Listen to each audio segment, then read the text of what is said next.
Hey everyone! In this video, we're going to practice renaming files on macOS. This is a super basic task, but it's essential for anyone switching from Windows to Mac. First up, the simplest and fastest way, and the one most people use, is the keyboard shortcut. Just click to select a file, and then hit the return key. That's the same as the enter key on Windows. Now, type in your new name and hit return one more time. And just like that, you've successfully renamed your file. If you prefer using the mouse, go ahead and right-click on the file, then select Rename.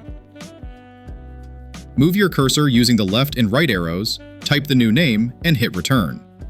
Now, if you don't want to right-click, here's a trick. Click once on the file name, wait about a second, and then click it one more time. Boom, you're in rename mode. And you can always hit Command-Z to undo your last action.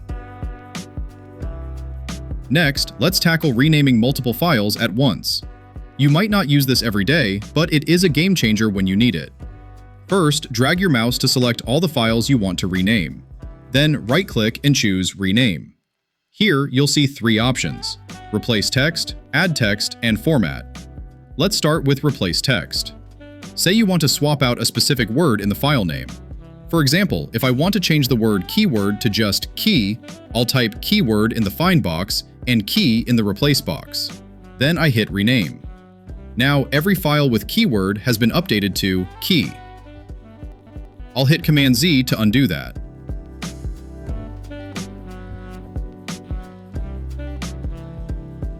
Next is add text.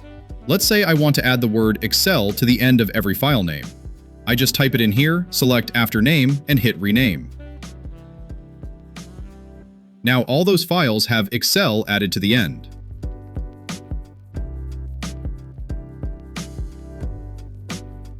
Finally, the last option is Format. This is a bit more advanced. The interface might look a little confusing at first, but just keep your eye on the example line at the bottom. It shows you exactly what the new name will look like. You can type a custom name here. If you choose Name and Index, the file names will look like this.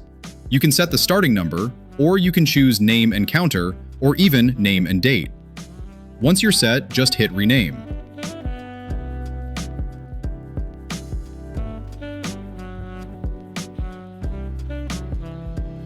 All your selected files will follow that exact pattern you just created. So that's how you handle file renaming on macOS like a pro.